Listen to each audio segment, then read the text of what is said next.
सभी को मेरा नमस्कार। हम रीतिकाल के कवि मतीराम द्वारा रचित काव्यांशों में से दानवीर महिमा, युद्धवीर, भक्ति भाव और श्रृंगार सुषमा से चयनित अंशों का अध्ययन कर चुके हैं। अब हम प्रकृति वर्णन से संबंधित मतीराम के छंदों का अध्ययन करेंगे। मतीराम कहते हैं, ग्रीष्म हु रवि तपत हु रहे, जलत जनु झूमी, तपी त्रिगनी शीतल करे, गांव निकट की भूमि। इस दोहे में मतीराम ने प्रकृति का चित्रण किया है और प्रकृति ग्रीष्म ऋतु का वर्णन किया है। ग्रीष्म ऋतु जाने और वर्षा ऋतु के आगमन से प्रकृति में क्या परिवर्तन आता है उसे इस छंद में उनके द्वारा चित्रित किया गया है। मतीराम कहते हैं, ग्रीष्म हो रवि तपत हूँ, रहे जलद जनु झूमी, तपी द्रगनी शीतल करे, गांव निकट की भूमि। मतीराम कहते हैं कि ग्रीष्म ऋतु में सूर्य अपना प्रचंड रूप धारण करके तपता है, रहे जलद जनु झूमी, और जैसे ही वर्षा काल का आगमन होता है, बादल आकाश में झूमते रहते हैं। तपी द्रगनी शीतल करे, गांव निकट की भूमि, कि गांव के समीप की ग्रीष्म ऋतु में तपी हुई भूमि को, ये आंखों को वर्षा काल शीतलता प्रदान करता है, शीतल कर देता है। इस दोहे में मतीराम ने ग्रीष्म ऋतु के अवसान और वर्षा ऋतु के आगमन का सुंदर चित्रण किया है। इसमें अनुप्रास और परिसंख्या अलंकार है, भाषा ब्रज भाषा है, इसके साथ ही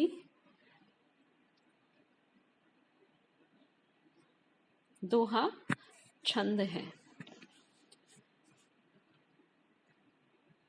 अगला है, भौर भांवरे भरत हैं, कोकिल कुल मडरात, या रसाल की मंजरी, सौरभ शुभ सरसात।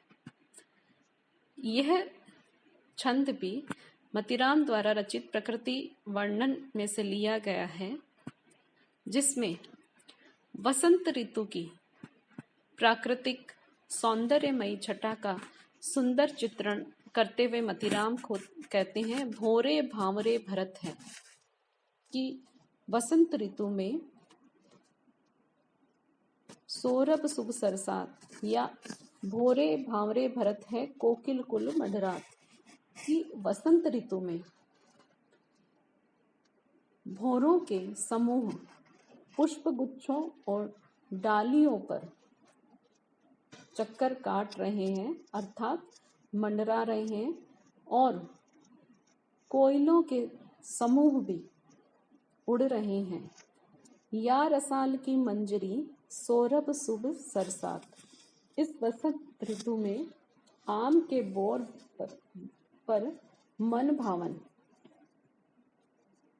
सुगंधी महक रहा है, अर्थात जैसे वसंत ऋतु का आगमन होता है तो भ्रमर जो है पुष्प गुच्छों पर मंडराने लगते हैं, कोयल भी समूह में मंडराती है और मधुर स्वर में कूजन करती है, और जो आम्र वृक्ष रहते हैं उन पर आम्र मंजरियां आने के कारण उनकी सुगंधी से सारी प्रकृति महक उठती है।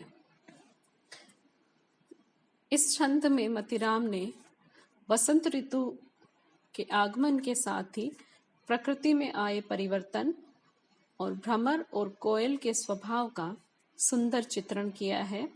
भाषा ब्रज भाषा है, अनुप्रास और काव्यलिंग अलंकार है, और दोहा छंद है। अगला है, वर्षा ऋतु बीतन लगी, प्रतिदिन शरद उदोती, लह लह ज्योति जुआर की, अरु गुवारी की होती। यह दोहा भी प्रकृति वर्णन से ही संबंधित है, जिसमें मतीराम ने वर्षा ऋतु के व्यतीत होने और शरद ऋतु के आगमन से प्रकृति में जो परिवर्तन आता है उसका चित्रण करते हुए कहते हैं, वर्षा ऋतु बीतन लगी, कि वर्षा ऋतु व्यतीत होने लग गई है, बीतने लग गई है। प्रतिदिन शरद उदोती, और अब नित्य शरद ऋतु का प्रारंभ हो गया है। लह लह ज्योति जुआर की, अरु गवारी की होती, कि शरद ऋतु में जो खेत हैं उन खेतों में ज्वार के पौधे सफेद बालों से लहलहाने लग गए हैं और ग्वार की खेती भी आकर्षक लगने लगी है। इसमें शरद ऋतु की खेतों के सौंदर्य का चित्रण मतीराम के द्वारा किया गया है। अनुप्रास अलंकार है, भाषा ब्रज भाषा है और दोहा छंद है। सूखी सुता पटेल की, सूखी ऊखनी पेखी, अब फूली फूली फिरे, फूली अरहर देखी। इसमें ये छंद भी प्रकृति वर्णन से ही संबंधित है, जिसमें पटेल था जो कृषक की जो पुत्री है, उसमें खेती में जैसे खेती में जो परिवर्तन आता है, खेती सूखती है तो उसका मन दुखी हो जाता है, और जैसे ही खेती फलती है उसका मन प्रसन्न हो जाता है। तो एक पटेल की पुत्री की जो मन स्थिति है उसका चित्रण यहाँ पर मतीराम के द्वारा बड़ा स्वाभाविक और सहज रूप में किया गया है। मतीराम कहते हैं, सूखी सुता पटेल की, सूखी ऊखनी पेखी, कि किसान की जो पुत्री है वह अपने खेतों में गन्ने की सूखती हुई खेती को देखकर अत्यधिक दुखी होती है और सूखी सुता स्वयं भी उस सूखती हुई फसल के साथ सूखने लग जाती है, दुर्बल होने लग जाती हैं। अब फूली फूली फिरे, फूली अरहर देखी, किंतु ऋतु परिवर्तन के साथ ही शरद काल में खेतों में फूली हुई अरहर की खेती को देखकर वह फूली फूली फिरती है, अर्थात प्रसन्न चित्त रहने लगती है, उसकी प्रसन्नता का कोई और छोर नहीं रहता है।